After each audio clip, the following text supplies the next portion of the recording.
Buenos días, amigos. Hoy miércoles 18 de septiembre de este año 2019. Jerry ya se le puso nombre a la tormenta tropical que en el Atlántico caribeño está ya camino a convertirse en huracán, porque tiene viento que ya sobrepasa las 75 millas por hora, y que estábamos esperanzados entrara por la zona de las pequeñas y grandes Antillas. Ahora se está encaramando mucho hacia el norte y parece que de las Antillas precisamente solo Puerto Rico recibirá un poco de agua si el cono ese que ustedes ven ahí se mantiene estable, sin modificación. Es una tormenta del tipo que se está generando en esta temporada, bastante cargado de agua, pero ya ustedes ven que se pierden finalmente en el Atlántico. En el Atlántico Norte, hacia arriba, terminan yendo demasiado hacia arriba, muy poco están penetrando a territorio. El objetivo, sin embargo, parece seguir siendo las Islas Bahamas. Ya van dos que van por esa zona y este último se va, si sigue esa misma trayectoria que marcan los organismos internacionales, pudiera también llevar más agua a la Bahamas, como si no necesitaran eso, el líquido que ya lo tienen más encima del moño. Nosotros, sin embargo, lo necesitamos muchísimo, como lo necesita Cuba, Jamaica. Puerto Rico quizás no tanto, porque las otras dos tormentas que le han pasado cerca han dejado una buena provisión de agua, pero definitivamente aquí en la isla Hispaniola, Cuba y Jamaica, nos falta mucha agua y se está sintiendo. Definitivamente la sequía nuestra ya va para mayores. Cuando ustedes ven que las autoridades del sector agropecuario tienen que suspender el cultivo de arroz de invierno, que es un cultivo que si bien no es muy importante, pero es el 5% y a veces el 10%. En ocasiones ha sido hasta el 15% de la producción de arroz. Y se hace con el retoño. O sea que se acorta prácticamente a la mitad. Porque lo que se hace es aprovechar la planta que generó la segunda generación de la planta de la cosecha de primavera. Ustedes saben que una cosecha de arroz tiene pasos que son imprescindibles. Primero usted planta la semilla en un cantero, esa semilla crece hasta un tamaño y después se planta como lo está haciendo ahí. Ya esa es planta que fue tomada del cantero, pero eso tiene un proceso ya acumulado de crecimiento. Bueno, esa planta, ya esa es una plantación de primavera, de la cosecha formal, deja retoño después que le cortan la producción mayor. Y ese retoño es el que ahora, en invierno, se acostumbra darle tratamiento especial para que se convierta en una cosecha menor. Bueno, pero hay que darle agua, hay que alimentarlo con fertilizante y eso, pero fundamentalmente darle agua y cultivarla, limpiarlo. Entonces, eso es lo que fue prohibido ya por las autoridades, para que esta vez no se use agua que es imprescindible para la cosecha que sí importa, que es la de primavera. Esa cosecha esa siembra se comienza a preparar en la primera o segunda semana de diciembre. Esa toma más tiempo, como les dije, porque ya esa va primero por los canteros, luego por la plantación de las plantitas la siembra de las plantitas y luego entonces los distintos pasos que se le da a una siembra de arroz hasta la cosecha. Bien, la estamos pasando difícil. Los embalses tienen menos de un 20% de su capacidad con agua. Algunos efectos meteorológicos los últimos días, vaguadas, han causado lluvias concentradas en algunos lugares, en el centro de la cordillera central, por ejemplo, que por cierto, por estar violentando las normas, me dicen que por los lados de Masipedro por poco se provoca una tragedia, porque la gente sabe que el Masipedro te deja una zona de playa bastante amplia que se aprovecha los fines de semana allá en Bonao para deleitarse, tomarse unos tragos y también mojarse ahí, bañarse hasta donde se pueda. Pero el Masipedro, cuando llueve en las estribaciones de la cordillera central con Tanza alrededores, baja violento, y el que se mete en la playa del Masipedro, que sepa que lo puede hacer por un momento nada más. Desde que se nubla tiene que salir de ahí, tiene que moverse de ahí, porque el Masipedro baja rápido y fuerte. Los ríos nuestros bajan rápido y fuerte porque bajan de alturas. Tenemos las alturas mayores de todo el Caribe. Entonces, por eso bajan con tanta velocidad.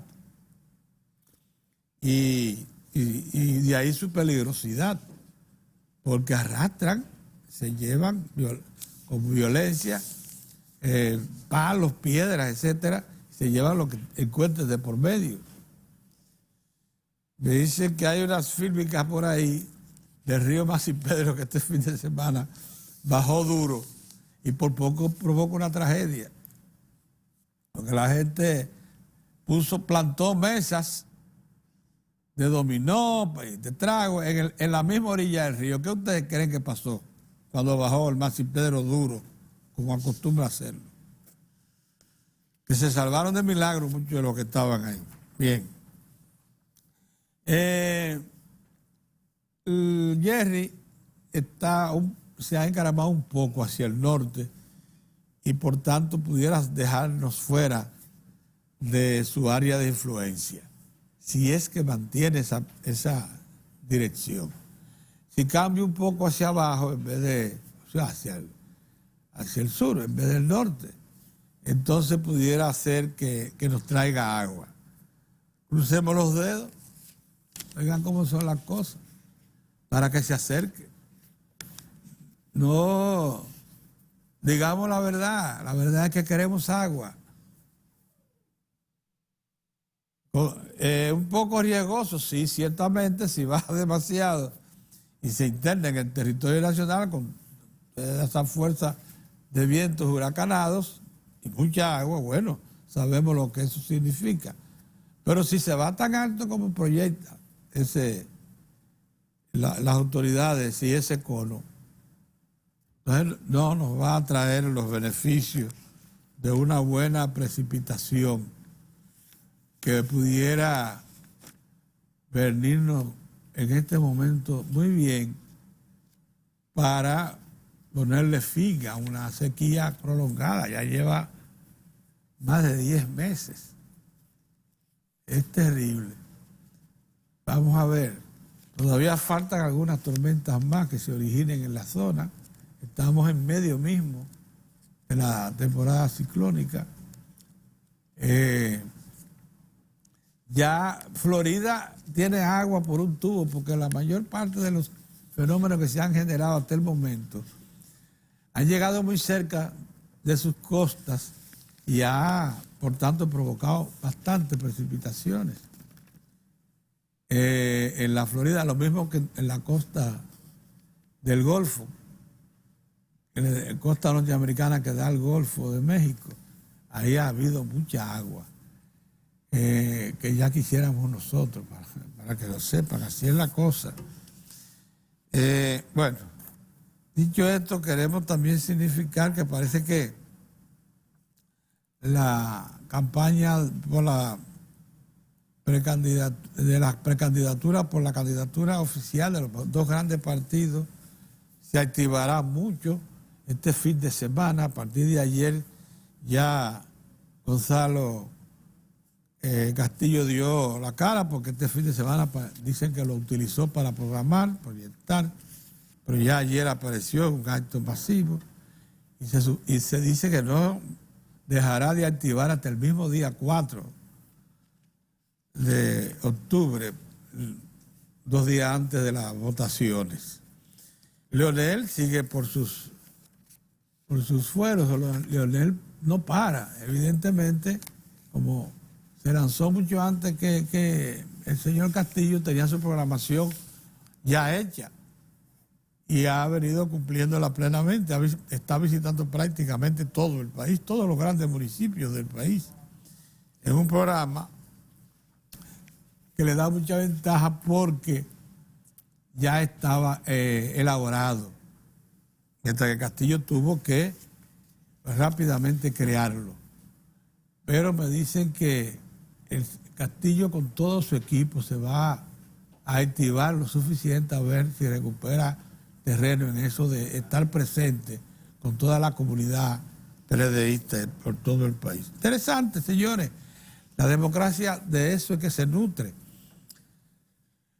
de movimiento, de esperanzas y eso. Miren, a propósito de democracia y esperanzas, el Consejo Nacional de la Empresa Privada, por boca de su presidente, el señor Brachi, dijo ayer, y esto sí hay que prestarle interés, probablemente se pierda un poco porque estamos en medio de una campaña, en una intervención ante la Cámara Americana de Comercio, que hay que actualizar la Estrategia Nacional de Desarrollo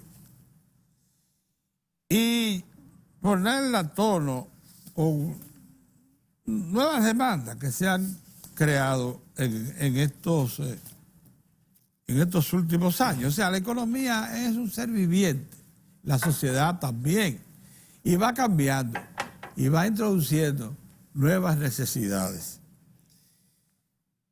¿Qué dice el señor Brachi?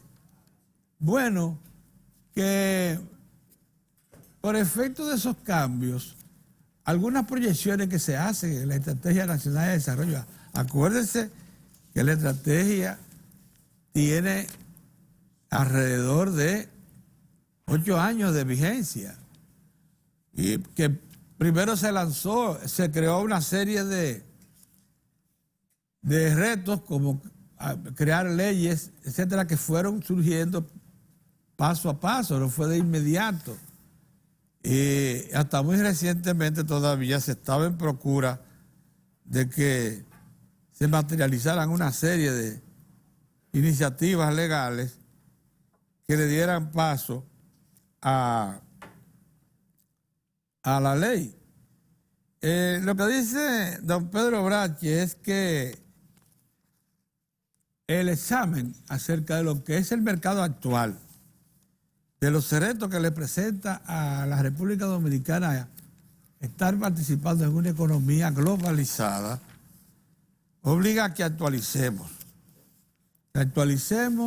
el contenido mismo de la ley y que establezcamos mecanismos, programas concretos. Por ejemplo, él dice que hay que contar con una visión compartida que examine las ventajas comparativas nacionales, que permita diseñar una estrategia de desarrollo que asigne los recursos necesarios en las áreas prioritarias que tienen mayor vocación de impacto en la economía hacia lo interior y hacia el exterior. La economía, como ustedes saben, la Estrategia Nacional de Desarrollo se plasma en el 2013 y tiene objetivos marcados hasta el 2030. 2030. Estamos en el 19. Hemos recorrido, por tanto, 7 años, vamos para 7 años, ahora en el 20, de cumplimiento de esa estrategia. Cuando surgió, hubo un gran movimiento en todo el país, motivado por el Ministerio de Economía, Planificación y Desarrollo, con Temístocles que le montase a la cabeza y con respaldo de todo el gobierno. Acuérdense que se hicieron consultas por todo el país, por los sectores públicos y privados, lógicamente. Se levantó y actualizó muchísima información y se prepararon proyectos concretos de iniciativas gubernamentales combinadas con sector privado. Nosotros estuvimos muy cerca de eso y le prestamos mucha atención a eso porque sabíamos que iba a repercutir. Y una de las cosas que advertimos, por ejemplo, fue que la estrategia no le dio mucha atención al tema minero y lo observamos desde entonces. En efecto, todavía en el 2012, cuando se elabora la estrategia formalmente, pocos creían que la minería se iba a relanzar como se relanzó con Barry y Pueblo Viejo. Y que la minería, por ejemplo, de cobre iba a introducir a la República Dominicana en ese campo, en el campo minero del cobre, que es tan activo y tan característico del desarrollo moderno. Bueno, pues sí, y ahí estamos. Y hoy por hoy, a regañadientes, muchos economistas comienzan a aceptar que los aportes del sector minero son cada vez más importantes y más estratégicos para sustentar el desarrollo y fundamentalmente para ingresar recursos de monedas duras que tanto necesitamos en estos tiempos. Así es que yo creo que sí, que hay que crear, no parece no ser justo el momento, pero hay que motivar probablemente para la campaña a ver si los candidatos y que los partidos políticos mismos promuevan algún grado de consulta con el sector privado, a ver de qué manera se revise y actualiza la Estrategia Nacional de Desarrollo para el 2030. Buenos días, don Mozart. Buenos días, Pedro. Afortunadamente, Mozart, se restableció rápidamente los daños causados a la gran refinería de Arabia Saudita. Se movieron, parece, los ingenieros y eso, repusieron la producción. De nuevo bajó el petróleo en la misma proporción en que había incrementado, sorprendentemente. Así, para que ustedes vean cómo es el mercado. Ya los precios regresaron al punto en que estaban antes del ataque. Está 59. Sí, pero bajó 5 puntos porque... había subido 9. Había subido 9, bajó 6. Ahora bajó 6. Sí.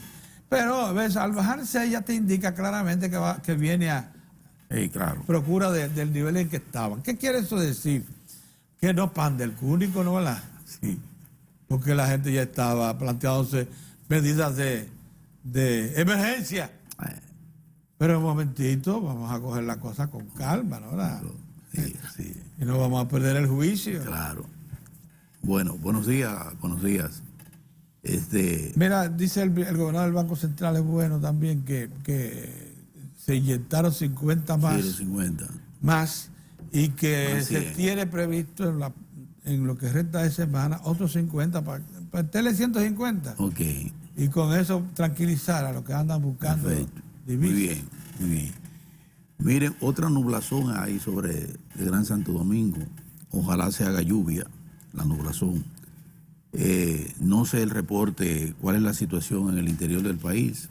Yo vengo Si hay, una llovizna. si hay lluvia De San en Pedro. el interior del país. Se había anunciado que íbamos a ser tocados por una vaguada.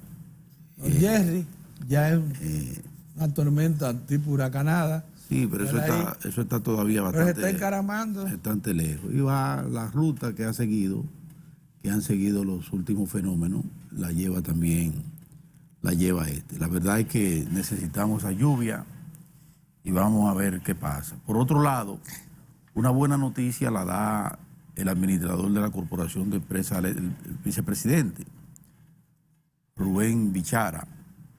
Da la buena nueva de que 3 plantas que estaban fuera de servicio pues se iban a incorporar a partir de anoche.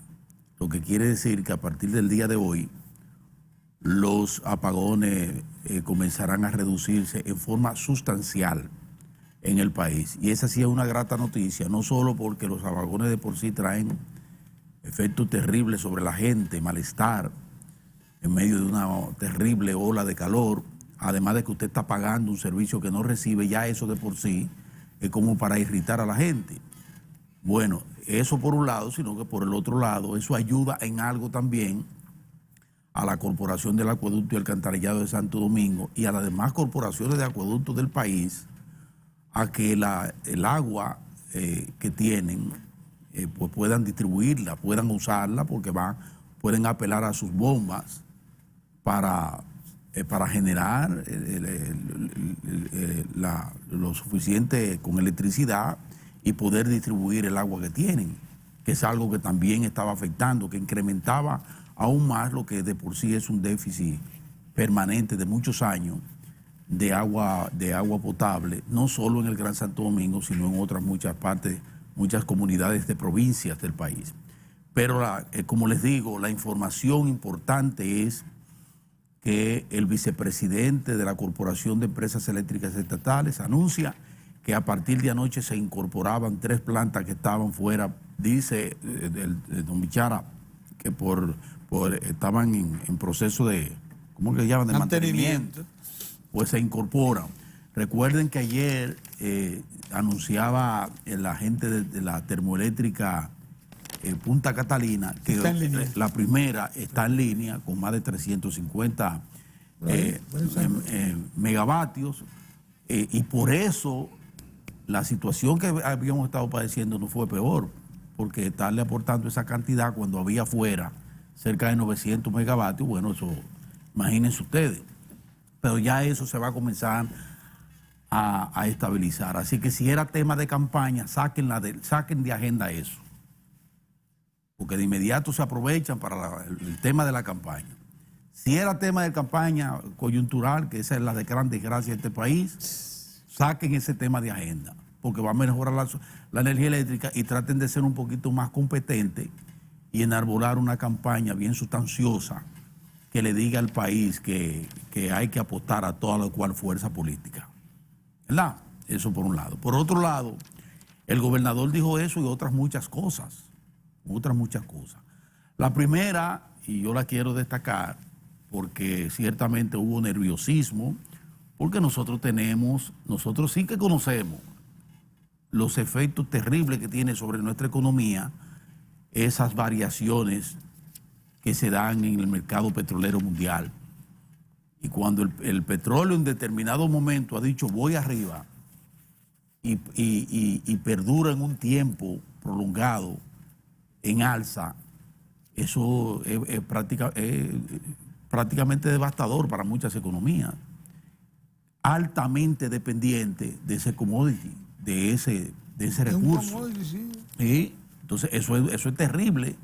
Entonces, ¿qué dice el gobernador? No hay, prevé el gobernador del Banco Central, dice él, que las variaciones que se han dado en el petróleo no afectan ni van a afectar a la economía dominicana.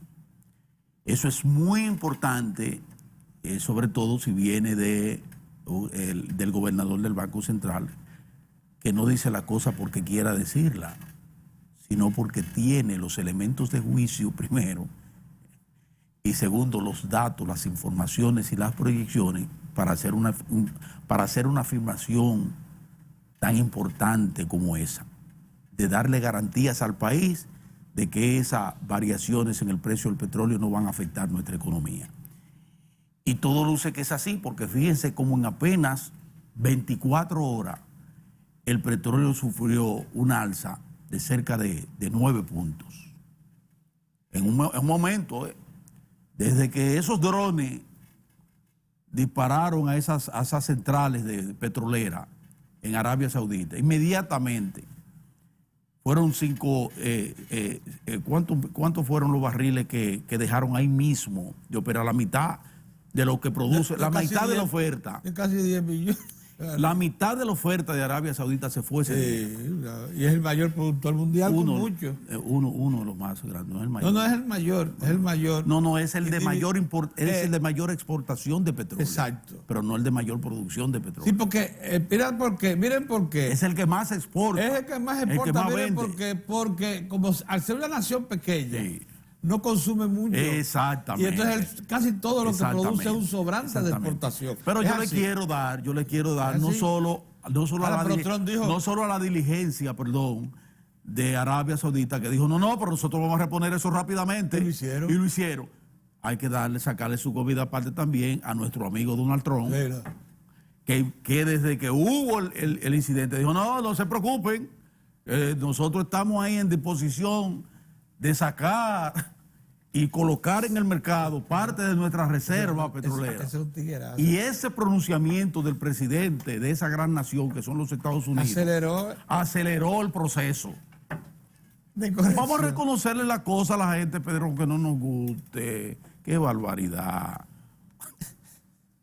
Los sauditas se movieron. Donald Trump le puso el acelerador. Se movieron. Se movieron. En 24 horas. Yo no sé dónde sacaron. Y ese petróleo que se había disparado en 9 puntos, bajó inmediatamente y se colocó en 59. Y dice el gobernador del Banco Central una precisión importante. Es que todavía con porque se colocó un punto por encima de lo programado en el presupuesto que es a 62. Sí. Pero ya fíjense cómo está en 59 otra vez. Y con esa rehabilitación y retoma de las exportaciones de petróleo de Arabia Saudita, y con un Donald Trump vigilante, que se mantiene vigilante para que no haya mayores dificultades en el petróleo. Y no porque él sea buena gente, sino que a los propios Estados Unidos no le conviene un dispare de los productos del petróleo y que lo tengan que hacer a ellos, tener que apelar a esa reserva, Pedro. ¿Saben que él dijo tan importante? Entonces Donald Trump, que se mantiene vigilante, ese es nuestro aliado también en ese sentido. No es así, Pedrito. También en ese sentido.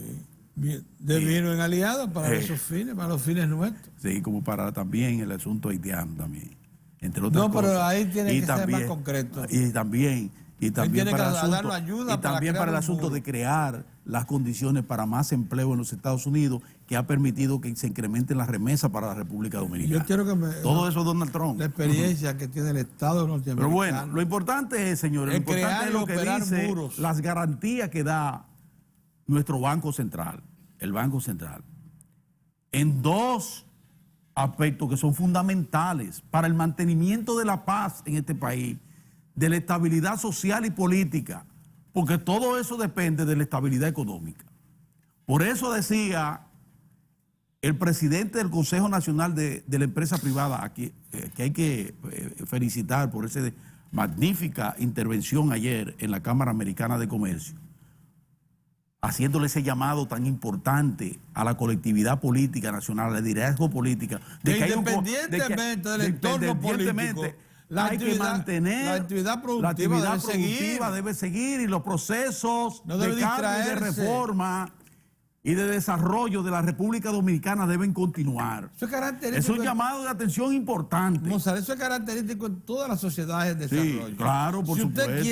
Si usted quiere alcanzar estadios altos de desarrollo, tiene que hacer de la actividad económica una cosa normal. Que no sea afectada por ningún ambiente. Entonces ayer nosotros recibimos 2 grandes mensajes de 2 importantes personalidades del país, de 2 grandes agentes a favor del desarrollo del país, del CONEP y del Banco Central. Garantías importantes. Uno, en un llamado importante de atención a la colectividad política para que sepa que el compromiso es mantener lo que hemos logrado con mucho sacrificio, que es la estabilidad económica con crecimiento. Un crecimiento que dice Valdés Albizu, en quien yo creo ciegamente, que está garantizado el proceso de continuar con el crecimiento de la economía dominicana. Que no hay mayores dificultades. Y yo le creo. Me lo ha demostrado durante toda esta gestión. Que no falla un trazo. No falla uno. No falla un trazo. Entonces eso es así. Esa es la realidad. Entonces tenemos esos dos pronunciamientos ayer que a mí me parecen sumamente importantes, más lo del asunto de la energía eléctrica. Y el tercero, ya Pedro decía que se va a inyectar otros 50 millones de dólares, porque se explicó también que ese movimiento que tuvo la prima tenía causas, Pedro, reales, objetivas, que se dieron. Orión ayer citaba una más, que es el asunto del inventario, que se adelante el inventario, el cambio de inventario. Este es el tiempo. Y ustedes saben que cambiar inventario es buscar dólares. Porque este pueblo en Navidad consume. Y no va a dejar de hacerlo. No lo va a dejar de hacer. Entonces nosotros... Por más elecciones que hay. Miren qué bien estamos flanqueados, que mientras los partidos están para su gran cita del 6 de octubre, donde no va a pasar nada, solo que va a haber candidatos que van a salir de ahí. Eso es todo, pues. Y que van a tener que aceptar lo que diga el pueblo, el escrutinio, la Junta Central Electoral. Al margen de eso, fíjense por dónde que andan las cabezas que tienen gravísimas responsabilidades con este proceso, como es el gobierno, en este caso muy particular a través de las autoridades monetarias y financieras, y como es el sector privado, el gran aliado del desarrollo, ¿verdad? Con un llamado de atención como ese, que es también tan importante. Otra cosa, Pedrito, que tiene que ver con todo esto.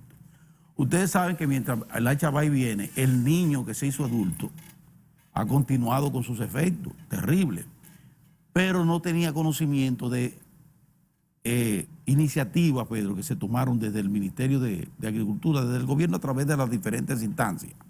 Pero a través del Ministerio de Agricultura se han invertido en los últimos días, en las últimas semanas, más de 250 millones de pesos para tratar de sortear, ayudar a los productores a atenuar los efectos de esa terrible sequía. Y entonces se han ido desde la alimentación, Pedro, creación de lagunas, se han creado varias lagunas en puntos básicos. ¿Para qué? Porque hay que darle, hay que alimentar el ganado y preservar el ganado de la sequía, que lo mata, pero con una facilidad pasmosa. Se prohibió la cosecha. Se prohibió la cosecha de invierno del arroz. ¿Para qué? Exactamente. Para economizar el agua. Exactamente. Y Omar Benítez, a mí no me gusta el chisme. Pero te entretiene. Pero Osmar Benítez, que dejó su comparecencia los lunes en un programa de la noche con la doctora Milagros Ortiz, porque la doctora Milagros Ortiz le sacó en cara el asunto de los ministros que están en campaña. Sí. Y él es uno. Sí, él está en campaña. Él está en campaña. Pero Omar Benítez con esto demuestra que se puede estar en campaña sin descuidar su oficio. Bueno, eso es... Y que tiene pleno derecho a eso. Aunque se parta en dos. O aunque se parta en dos. Sí. Como lo han hecho todo, incluyendo a la doctora Milagros Ortiz cuando fue jefa de educación. Es duplicar el trabajo. Es duplicar el trabajo. Usted cumple con sus deberes en el Estado. No le toca el dinero del Estado para andar en campaña, pero usted tiene legítimo derecho de accionar políticamente. Ahora el que no lo haga falla. El que no lo haga, ahí falla. Entonces Omar Benítez dijo, yo me voy a retirar. No lo haga falla. Me voy a retirar no del ministerio. Y se va a sentir, Me voy a retirar no del ministerio, sino del programa. Y se retiró. ¿Tú sabías eso? No sabía. Bueno, pero el asunto es que Osmar Benítez está en lo suyo. Y hay que reconocerlo. Tú sabes que nosotros con Omar tenemos nuestro problemita, porque es un hombre que se niega a sentarse en el sillón, ni le gusta el rojo ni el negro. Le hemos dicho, te podemos poner el negro o te podemos poner el rojo. Ninguno de los dos. No viene este programa. Sentarse ahí. Pero Omar está haciendo su trabajo. Y ahora, con este problema de esta sequía, pues ahí está dando informaciones muy puntuales claro, de lo que se está haciendo a nivel nacional. Y además atendiendo como debe atender, que la alegría con la que operan algunos productores, que nosotros defendemos a rajatabla, como el programa de Orión, vengan a inventar como que quisieron inventar los productores de plátano, que ya estaban hablando de aumentar el precio de los plátanos. De un momentito. Aprovechándose. Ustedes no tienen por qué aumentar el precio del plátano. Y él sabe de eso porque él, además de ser ministro, él es productor de plátano. Pero desde hace muchísimo tiempo. Y entonces en un momentito. Y si fuñen con eso para tratar de variar el precio de los plátanos, lo traemos. Entonces yo le agrego a eso el platanito tan bueno como los de aquí. Y llegan de una vez. Entonces yo creo que hay que felicitar a Omar Benítez porque está cumpliendo con su trabajo. Se dice que uno no tiene por qué resaltar asuntos de que es el deber, pero hay que hacerlo porque la gente necesita sentirse que cuando hace las cosas bien, pues se le reconozca. De la misma manera que cuando lo hace mal, hay que sacárselo en cara, porque es así. Esa es la realidad. ¿No te causa preocupación una famosa versión de generadores que dice, el Estado, generadores privados, el Estado tiene derecho a cerrar casi todos sus hospitales para reparar y nosotros no, para mantenimiento? pero ven acá. Son sabichosos. Es sabichoso. Son sabichosos. Lo único que ellos saben, que nosotros sabemos, que eso se programa. Y yo les voy a decir una cosa a los generadores, nunca olviden, nunca jamás olviden que ese es un sector estratégico. No, y por eso la ley establece que la programación tiene que ser coordinación con la autoridad. La ley establece sí, que ustedes tienen que ponerse de acuerdo con las autoridades, sí, pero no sacar al libre albedrío, sacar plantas así. No. Eso se programa. Eso forma parte de una programación. Exacto, se programa. Que se anuncia con un año. Si usted fuera de esa programación, baja el switch, entonces usted está buscando otra cosa y está violando la ley.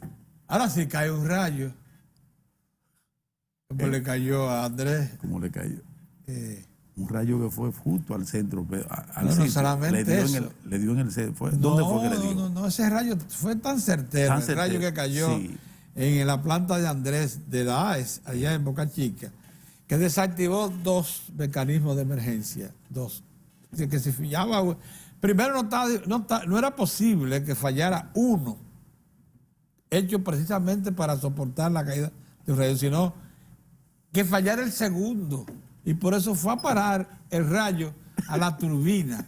Para llegar a esa turbina tuvieron que fallar 2 mecanismos de prevención. Fallaron los 2. Sorprendente.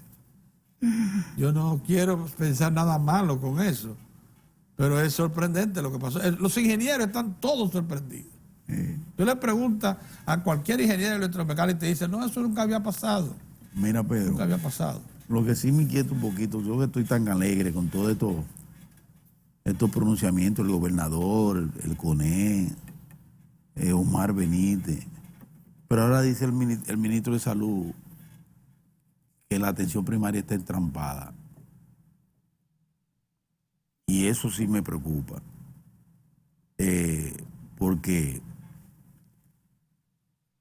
si hay algo que nosotros necesitamos para el mejor provecho de todo ese esfuerzo que se ha hecho y esa gran inversión en la rehabilitación de 52 hospitales en el país, grandes centros hospitalarios, con los problemas que ustedes saben que nosotros tenemos, que no solo tenemos que prestarle constitucionalmente el servicio de salud a toda la población dominicana, sino que tenemos una carga terrible, que toda esa gente, todos esos haitianos que vienen a recibir atención médica en la República Dominicana. Y eso agarra y abarrota los centros hospitalarios del país, con terribles secuelas para los servicios hospitalarios. Entonces la atención primaria, que es un sistema... Es principal responsabilidad del Estado. Del Estado. No tiene por qué estar entrampada. No tiene por qué estar. No tiene por qué estar entrampada. Miren ustedes, ¿qué es eso de que está entrampada? La atención primaria es una iniciativa ven acá. del Estado que tiene que poner la infraestructura y el personal.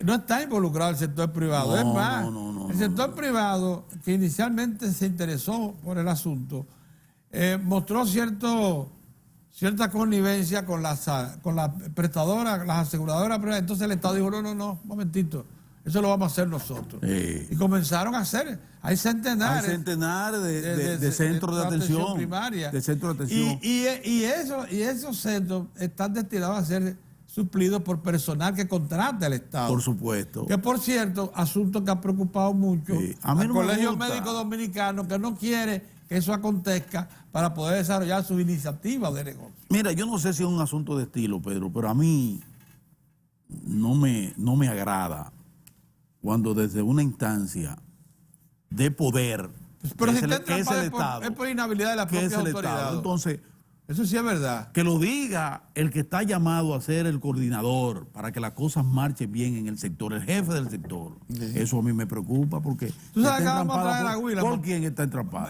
Procura a Guílamo para que venga a analizar el tema del entrampamiento de la... Interesante. Porque es que no puede ser. Guílamo es bueno. Guílamo es bueno. Porque está ligado al sistema y sabe lo que está pasando. Sí. Y él es asesor. Él es asesor, pero ¿de quién es que él es asesor? Del ministro. No es de... No de este ministro. No es del ministro de Trabajo. Él ha sido... es del ministro de Trabajo, para la seguridad social. Sí, pero asesor. En materia de salud. Sí.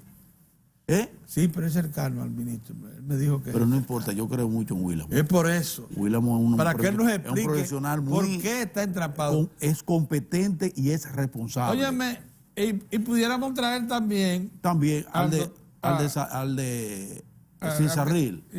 Al de la Cisarril. No, al que estaba al amigo de nosotros. Tráeme a Guílamo. Tráeme a Guílamo. Porque es que está entrampado. O puede venir el mismo ministro. Bueno, es que él se le ha invitado más de una vez. Yo lo hice incluso un día y me dijo que iba a sacar... Como 32 veces. Sí, más o menos, ¿verdad? 32 veces. Pero aquí hay que hablar claro con respecto a eso. Es una cosa grave. Desde el Estado no me puede decir un ministro a mí que es un proceso tan importante y vital para descongestionar los centros hospitalarios y evitar que se vuelvan a deteriorar y que vengan los problemas. Mira, y evitar situaciones es precisamente el sistema Nelson Rodríguez. El sistema pudiera ser también una opción. El sistema de la... Nelson Rodríguez pudiera ser una opción, porque miren, esto es un tema que definitivamente hay que prestarle rápido atención. Sí. Porque es verdad, mira, es verdad, Mozart, que ha dilatado. El entrampamiento existe, lo que hay que identificar por dónde anda la cosa, la inhabilidad. Pero para eso están las autoridades. Soy yo que voy a decir eso. Yo debo identificar el entrampamiento y sacarla de la trampa. Lo nuevo era que se confesase la inutilidad. O sea, que se diga, está entrampada, que lo digan los responsables de que no esté entrampada. Sí. Entonces, porque hasta este momento sabíamos que las autoridades estaban marchando, pero lentamente, en la solución del problema. Y que había nivel de resistencia también. Y que había nivel de resistencia del Colegio Médico Dominicano. Para que hablemos claro. Y de Andeclit. Y de los especialistas. Y de Andeclit también. Y de Andeclit. Los especialistas y la Asociación de Clínica Privada. Y los especialistas también. Oye, ¿cuál es el problema fundamental? Porque a los especialistas no les conviene. Oye, ¿cuál es el problema fundamental? Que me perdonen los especialistas. De los centros de atención primaria. Tienen dos opositores. Todos los especialistas dicen que si el paciente tiene la opción de ir a un centro de atención primaria... Ellos no tienen garantía de recibir un solo paciente. No. Se les reduce considerablemente la presencia de pacientes que van por instinto a donde los especialistas. Que con un dolor de cabeza van donde un neurocirujano. Pero ve acá, eso es verdad. Pero es lo que le conviene al sistema y lo que le conviene al bolsillo. A la población. De la población. Claro. Bien. Y la otra cosa que también dice, esas son las asociaciones de especialistas que dicen eso. Sí. Y el otro gran opositor que tiene es el mismo Colegio Médico Dominicano, que dice lo siguiente, que una serie de clínicas asociadas, clínicas de mediana capacidad de servicio, se inutilizan porque la gente va a ir a un centro de atención primaria donde la atención es gratis. Oigan esto, la atención en un centro de atención primaria es gratis, lo mismo que los medicamentos que se le dan ahí mismo, que se le aplican, todo es gratis. y es precisamente un centro de diagnóstico, porque todas tienen un centro de diagnóstico. Ahí mismo se le examina al paciente para determinar el origen. Y desde ahí es que se le remite al segundo, al primero, segundo o tercer nivel, dependiendo de la urgencia. Porque si en un centro de atención primaria se descubre, por ejemplo, indicios de cáncer, se le manda a un sitio para que ahí inmediatamente le confirmen, porque ya los centros de diagnóstico que tienen no alcanzan hasta ahí, hasta determinar ese. Pero lo mandan a un centro especializado. Donde están todos los instrumentales para que entonces desde ahí se determine lo que usted tiene. Exactamente. Pero no lo ponen a galloloquear ni a gastar dinero innecesario. Ese es el asunto. Eso tiene un valor enorme para la economía del servicio sanitario del país. Y en todas partes donde se ha aplicado, España está celebrando que se haya podido establecer la atención primaria porque iba para la quiebra todo el sistema por el dinero que se estaba gastando. Otra cosa, Pedrito, que quiero... en Inglaterra también. Por razones diferentes, por razones completamente diferentes. Ustedes saben que yo el asunto de la droga, yo no lo toco, porque primero porque le tengo miedo a esa gente. Y segundo... Pregúntale a David Ortiz. Sí, le tengo miedo a la gente. Yo no hablo de eso, del tema de droga, porque le tengo miedo. Y además porque les he dicho, estoy convencido de que eso penetró tanto en el cuerpo social, que no hay un solo sector que no esté infectado de eso. Entonces, como yo prefiero entonces a eso no tocarlo, dejarle eso a los guapos y a los especialistas, que le marchen a ese tema. Yo no marcho. Pero hay otro tema con el que también le tengo mucho respeto y cuidado, que es el tema judicial, Pedro. Los temas que tienen que ver con la justicia, como yo no soy abogado, no entiendo la complejidad. También soy respetuoso de eso, porque uno no puede hablar y opinar de todo. Sobre todo usted no sabe de eso, no tiene por qué opinar. Ahora uno puede tener una valoración de un proceso, de cómo va de acuerdo a su punto de vista, de cómo va un proceso. Y la valoración de los sectores involucrados. Una valoración como ciudadano de la República. El caso de Odebrecht, por ejemplo, que está en los tribunales, un caso de naturaleza jurídica compleja, como lo han precisado ellos. Y de repercusión internacional. Y de una repercusión internacional, pues es un caso al que uno no puede darle de lado. Sí. Y nosotros tenemos aquí personas, entre ellos amigos, involucrados, encartados, Pedrito, en una situación delicada, ¿verdad?, que ha tenido efectos realmente desastrosos para economías de naciones, desplomada por ese proceso de judicialización, Pedro.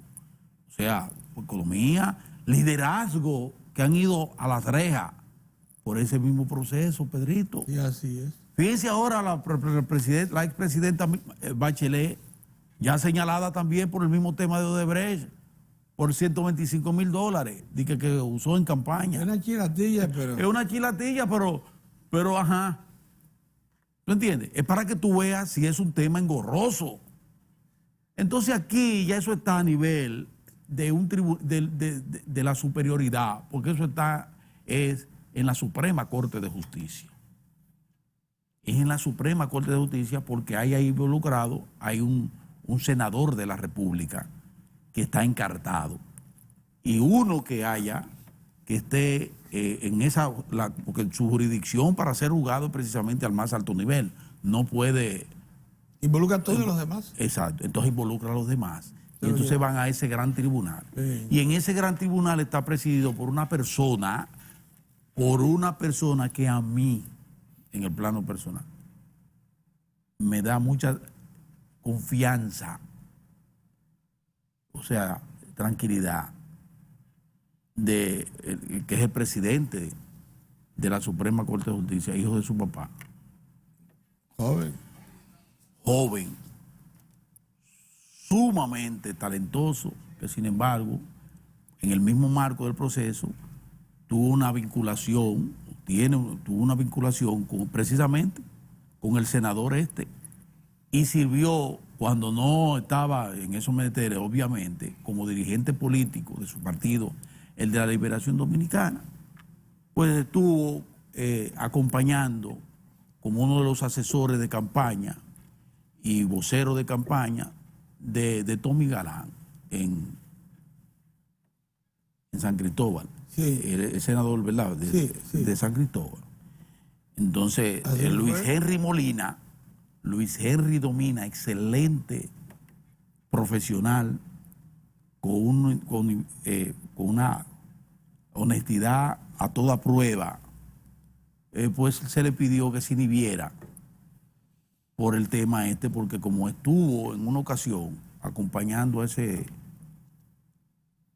senador en su campaña electoral, entienden que ahora no está en condiciones de estar al frente del jurado que va a conocer o que está conociendo ese proceso. Él ayer dio unas declaraciones diciendo que no ve elementos que le hagan a él inhibirse, porque hay que tomar en cuenta que cuando un juez inhibe, reconoce de alguna manera que no está en capacidad de procesar, de juzgar. Si te inhibe porque tú reconoces, si tú te inhibes, tú reconoces ya en primer momento estás reconociendo que tú no estás en capacidad de ser un juez justo para encauzar a ese elemento o a esos ciudadanos.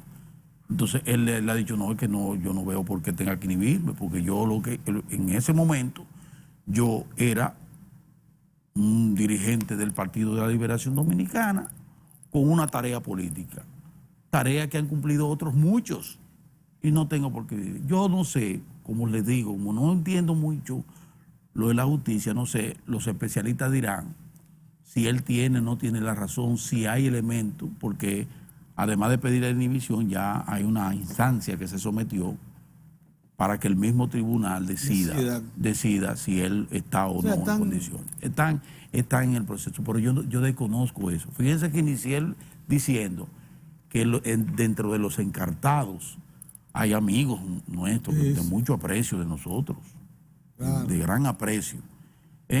Pero al mismo tiempo debo decir que ese magistrado, presidente de la Suprema Corte de Justicia, no merece la más absoluta confianza por su integridad moral, profesional, un muchacho formado en una familia con esos valores, y que si usted revisa su paso por la administración en niveles gerenciales, a todos los niveles, usted se va a dar cuenta de que se trata de una persona en que se puede confiar. Solo quería decir esto, porque se trata de un proceso sumamente complejo que toca todo, toca el proceso electoral, toca instancias económicas, toca instancias jurídicas, políticas en el país. Es un proceso sumamente complejo que eso se va a prolongar en el tiempo, pero eso no sabe, como dicen los mismos juristas, tú sabes cuándo comienza, pero no sabes cómo termina ese proceso. Va a ser largo,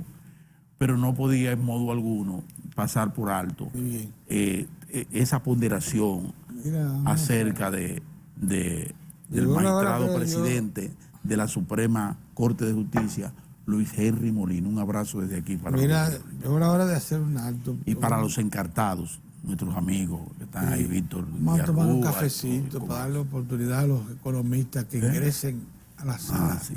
Ya llegó Luna Valiente. Manuel Luna Valiente. Y Covarrubias. Bien, vamos a hacer un alto, regresamos. Ya se fue, hace rato que está. Sí, hace rato. Nos sentimos muy agradecidos por su sintonía.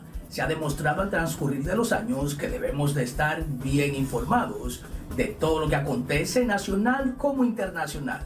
Por eso te presentamos las noticias internacionales.